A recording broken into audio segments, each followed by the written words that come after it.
Kembali bersama kami dalam IDX First Session Closing. Pertumbuhan ekonomi Indonesia diperkirakan cenderung melambat jelang pemilu, namun disebut akan mulai membaik setelah proses pemilu selesai. Ekonom memperkirakan pertumbuhan ekonomi di semester 1 2024 akan membaik, didorong momentum Ramadan dan Lebaran yang akan mendorong konsumsi rumah tangga. Pertumbuhan ekonomi Indonesia diperkirakan cenderung melambat jelang pemilu, namun disebut akan mulai membaik setelah proses pemilu selesai. Ekonom senior Bank DBS, Radhika Rao menyampaikan pertumbuhan ekonomi memang biasanya cenderung melambat jelang pemilu dan baru akan stabil setelah pemilu selesai. Berkaca pada awal semester 2 2023 lalu atau pada kuartal ketiga, pertumbuhan ekonomi turun menjadi 4,94% dari kuartal 2 yang sebesar 5,17%. Meski begitu, ia memperkirakan pertumbuhan ekonomi di semester 1 2024 ini akan mulai membaik didorong bantuan sosial yang gencar disalurkan pemerintah pada awal tahun. Kemudian juga pada kuartal 1 ada momentum Ramadan dan Lebaran yang akan mendorong konsumsi rumah tangga, sehingga pada muaranya akan berdampak baik bagi perekonomian dalam negeri.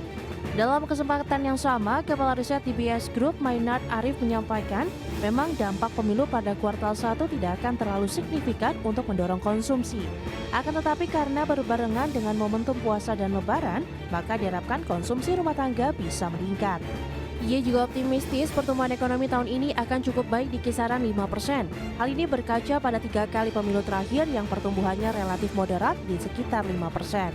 Lebih lanjut, Maynard menambahkan di semester 2 2024 mendatang, dengan adanya pilkada gubernur dan bupati serentak, diharapkan bisa mendongkrak konsumsi dan juga mendorong pertumbuhan ekonomi 2024 menjadi lebih baik lagi. Dari Jakarta, Tim Liputan, IDX Channel.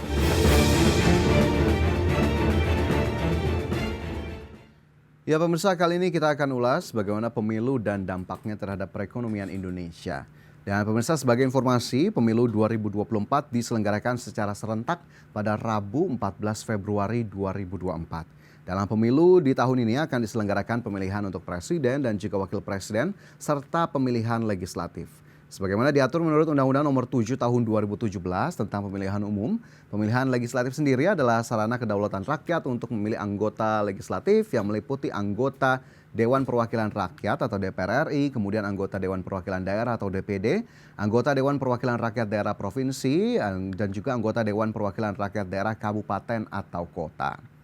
Ya, kita bergeser ke sisi ekonomi dari pemilu ini pemirsa, di mana perekonomian Indonesia diprediksi ini dapat tumbuh didukung oleh sejumlah faktor ya, di antaranya salah satunya adalah pemilu yang mana ini terkait dengan konsumsi dan belanja terkait pemilu 2024. Ekonom LPEM UI Teguh Rifki memaparkan bahwa memasuki tahun 2024 ini risiko global yang lebih tinggi melalui harga komoditas, kenaikan biaya logistik, dan melemahnya permintaan global dan pertumbuhan ekonomi mitra dagang dapat menimbulkan beberapa risiko pertumbuhan bagi Indonesia. Di sisi lain, perekonomian Indonesia dapat tumbuh didukung oleh konsumsi dan belanja terkait pemilu 2024. Tak hanya itu, Bank Indonesia juga memperkirakan ataupun disebut memiliki ruang untuk menurunkan suku bunga acuan sehingga berpotensi meningkatkan aktivitas perekonomian lebih lanjut. Adapun Bank Sentral sendiri atau Bank Indonesia ini meyakini pertumbuhan ekonomi akan meningkat dalam kisaran 4,7% hingga 5,5% di tahun 2024.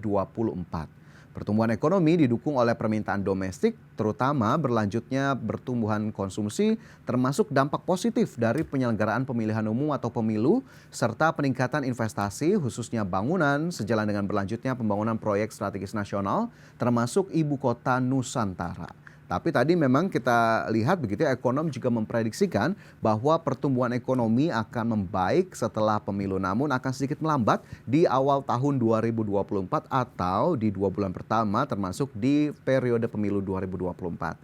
Ya pemirsa, perkiraan pertumbuhan ekonomi di tahun politik tahun 2024 sendiri ini tentu didukung oleh dorongan belanja pemilu oleh pemerintah. Nah, lantas sebetulnya berapa besar sih belanja yang dialokasikan untuk pemilu oleh pemerintah? Apakah cukup besar untuk mendorong konsumsi?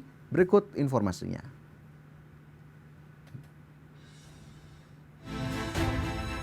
Kementerian Keuangan turut mendukung jalannya pemilihan umum 2024 untuk mensukseskan pesta demokrasi tersebut. Kementerian Keuangan menyatakan telah mengalokasikan anggaran hingga 71,3 triliun rupiah.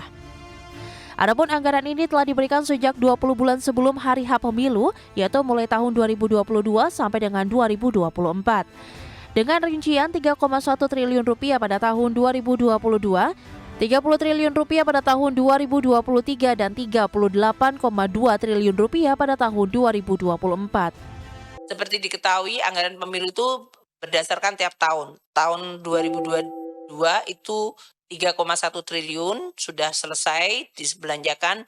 23 ini 29,9 triliun ya. Dari anggaran 30,4 triliun, jadi 98,4% sudah terrealisir. Tahun depan kita masih menganggarkan 38,2 triliun untuk seluruh penyelenggaraan pemilu itu. Yang menggunakan KPU Bawaslu 26,1 triliun, terutama dari mulai pembentukan badan ad hoc, penyelenggaraan pemilu, dokumen, logistik, pencalonan, pengawasan masa pemilu, pemutakhiran data, jumlah kursi, penetapan jumlah kursi, dan pengawasan logistik. Kementerian Keuangan melalui Direktur Jenderal Anggaran Isa Rahmatawarta menyebut penyelenggaraan pemilu menggeliatkan semua sektor kehidupan masyarakat, mulai dari sosial, politik, hingga ekonomi.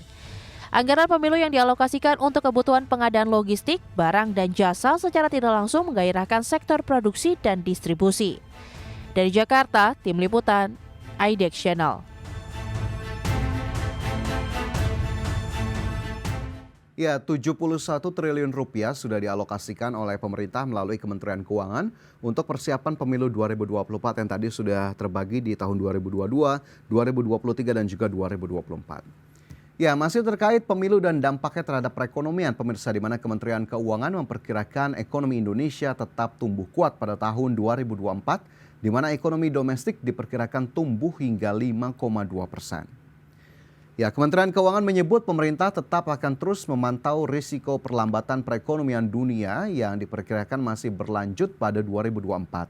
Sedangkan dari sisi domestik, inflasi yang diperkirakan relatif stabil, dampak penyelenggaraan pemilu 2024 terhadap konsumsi masyarakat maupun konsumsi pemerintah ini juga menjadi salah satu faktor, serta kebijakan sektor perumahan yang sudah digulirkan pemerintah pada triwulan 4 2023 akan menjadi faktor pendorong pertumbuhan 2024. Selain dari Kementerian Keuangan, pemirsa, pandangan lain disampaikan oleh pendiri dan ekonom KORE, Henry Saparini, yang memperkirakan konsumsi atau belanja masyarakat akan bertambah sekitar ratusan triliun rupiah karena penyelenggaraan pemilu 2024. KORE memperkirakan sekitar 294,5 triliun rupiah, yakni dari yang private, kemudian juga caleg, capres ini sekitar 258 triliun, dan 2024 akan ada tambahan 36,5 triliun rupiah dari APBN. Meski demikian, perputaran uang tersebut diyakini tidak akan berdampak signifikan terhadap perekonomian tanah air di tahun 2024. Pasalnya, perkiraan belanja pemilu ini hanya setara dengan 4,2% dari total konsumsi rumah tangga. Tak hanya itu, ia juga mengatakan dampak pesta demokrasi ini terhadap tren pertumbuhan investasi di 2024 akan berbeda dibanding pemilu-pemilu sebelumnya. Ya, jadi memang kita lihat jumlah yang cukup banyak ini harus dilihat lagi signifikansinya seperti apa terhadap pertumbuhan ekonomi, kemudian juga konsumsi masyarakat, bahkan konsumsi pemerintah. Apakah kemudian sedemikian besarnya akan terjadi perputaran uang sehingga akhirnya akan berdampak kepada salah satu faktor pertumbuhan ekonomi, yakni konsumsi. Ya, pemirsa, dari perekonomian kita bergeser ke pasar modal yang tentunya tak luput dari sentimen pemilu 2024. Lantas sebetulnya seperti apa respon pasar dan sentimen pasar jelang penyelenggaraan pemilu di tahun 2024 ini? Apakah sentimennya cukup positif atau justru negatif? Berikut informasinya. Capital Sensitivity Analysis atau CSA Index untuk Februari 2024 mengindikasikan tingkat penurunan optimisme pelaku pasar jelang pemilihan umum 2024. Penurunan ini membuat pelaku pasar kurang bergairah dalam menghadapi perdagangan. David Sutianto mengatakan tingkat optimisme pelaku pasar pada Februari mencapai angka 59,7. Jumlah ini menurun jika dibandingkan dengan bulan sebelumnya sebesar 83,7. Meskipun turun, angka tersebut masih di atas 50. Menurut David, pelaku pasar menilai bahwa ketidakpastian akibat pemilu cukup tinggi. Apabila pemilu selesai dengan satu putaran, maka ini akan menjadi hal yang positif, sehingga pelaku pasar dapat dengan segera mengalokasikan asetnya untuk menyesuaikan dengan hasil pemilu. Apabila berlangsung 2 putaran, maka ketidakpastian masih akan berlanjut hingga pemilu putaran kedua diadakan. Sebagai informasi, berdasarkan data CSA Index, tingkat optimisme yang masih di atas 50 menunjukkan bahwa lebih banyak pelaku pasar yang memprediksi IHSG akan bullish di bulan Februari. Adapun konsensus untuk penutupan IHSG pada bulan Februari sebesar 7.258 mengindikasikan kenaikan tipis dari penutupan pada Januari 2024 di angka 7.207. Dari Jakarta, Tim Liputan, IDX Channel.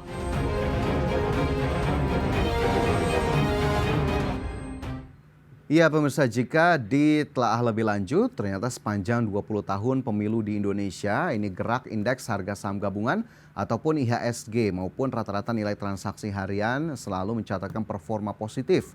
Pemilu disebut berdampak positif pada gerak indeks komposit, membuat pelaku pasar optimistis dan hal tersebut akan juga kembali dirasakan pada tahun 2024. Ya, Ketua Asosiasi Analis Efek Indonesia sekaligus analis Ekuator Swana Sekuritas David Setianto menjelaskan secara historis kinerja IHSG cenderung positif selama gelaran pemilu di beberapa tahun terakhir. Contohnya yang paling dekat adalah pada pemilu 2014 lalu di mana IHSG tercatat menguat 17,6%. Di April 2014 IHSG berada di level sekitar 4.700-an dan berakhir di level 5.000 sesaat sebelum masa pelantikan presiden dan wakil presiden terpilih. Penguatan IHSG yang lebih kecil ini terjadi pada saat pemilu 2019 lalu, di mana IHSG bergerak menguat 4,6%. Masa kampanye menjelang pemilu 2019, IHSG berada di level 6.300-an dan berhasil parkir di atas 6.500. Namun IHSG sempat anjlok hingga di bawah 5.900 pada akhir Mei 2019 lalu. IHSG kembali menguat jelang penetapan pemenang pemilu pada pemilu 5 tahun lalu. Histori IHSG yang menguat pada saat pemilu juga disebut akan kembali terjadi di pemilu 2024, di mana ia menyebut jika pada saat pemilu uang beredar di masyarakat menjadi lebih banyak. Biaya pemilu secara keseluruhan tercatat sebesar 119 triliun rupiah. Meski demikian, ia menyampaikan bahwa faktor lainnya seperti faktor perekonomian dan juga kebijakan pemerintah yang diterapkan juga akan berpengaruh pada pergerakan indeks saham. Ya, kita lihat apakah kemudian sentimennya saat ini terhadap pasar saham Indonesia akan terus terjaga positif, karena memang kita lihat dari laju IHSG saja terutama pada perdagangan di hari-hari kemarin ini masih cukup mampu tertopang di atas level 7.200-an. Apakah kemudian dari IHSG sendiri bisa mencerminkan aksi beli dari investor domestik maupun investor asing, dan ini apakah kemudian didasari oleh optimisme terhadap pemilu 2024 nanti akan kita lihat, terutama setelah pemilu nanti apakah kemudian lajunya akan masih kembali positif, dan terutama dari sisi perekonomian secara agregat apakah kemudian memang cukup terdongkrak dengan adanya penyelenggaraan pemilu 2024. Tapi satu hal pemirsa, jangan lupa memilih ya di tanggal 14 Februari, tentukan pilihan Anda dan datang ke TPS langsung agar kemudian suara kita tidak berpotensi disalahgunakan oleh oknum-oknum tertentu.